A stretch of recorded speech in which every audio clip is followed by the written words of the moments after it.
আরজি করের মহিলা চিকিৎসকের নির্মম হত্যার ঘটনার প্রতিবাদে সিউড়ি হসপিটালে বন্ধ ওপিডি।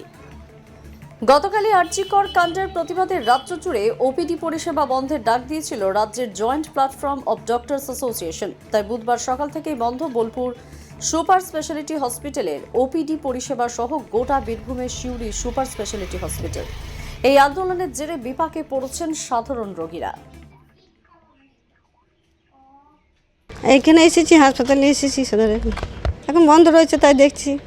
ওই আমার স্বামীর চোখে দেখতে পাচ্ছেন ভালো, এখন করাবো, অপারেশন করাবো মনে করছি। একবার রিপোর্ট এসেছিলাম, এমনি ডেট দিয়েছিল কালকে মঙ্গলবার, রক্ত নিয়েছে, ইসিজি করা হয়েছে, আজকে আবার ডেট দিয়েছে। আজ ডাক্তার বসবে তাই বলছিল, তখন কী হবে কী করে জানবো। হ্যাঁ, এখন তো দেখছি বন্ধ রয়েছে। তাহলে বাড়ি যেতে হবে, আর যদি ডাক্তার দেখে তাহলে দেখাবো। অসুবিধা কি, ওই চোখটা নিয়ে এখন অসুবিধা, আমাদের তাড়াতাড়ি হলে এখানে ভালো হতো। আমরা গরিব মানুষ, আমরা এসেছি সদর হাসপাতালে, পয়সা দিয়ে করাইতে পারবো না করি তো।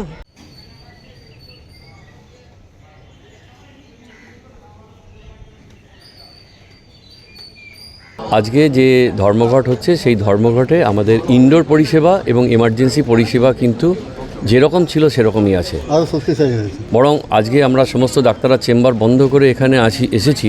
সুতরাং ইনডোর পরিষেবা বা এমার্জেন্সি পরিষেবা আরও বেশি শক্তিশালী হয়েছে।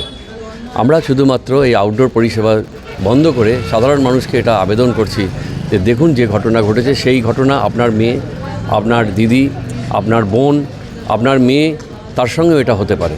সুতরাং আপনারাও সবাই আসুন, এর প্রতিবাদ করুন। সেই সবাইকে নিয়ে আমরা এই প্রতিবাদে নেমেছি। দ্য সহজ পাঠ, সহজ কথা, সঠিক তথ্য।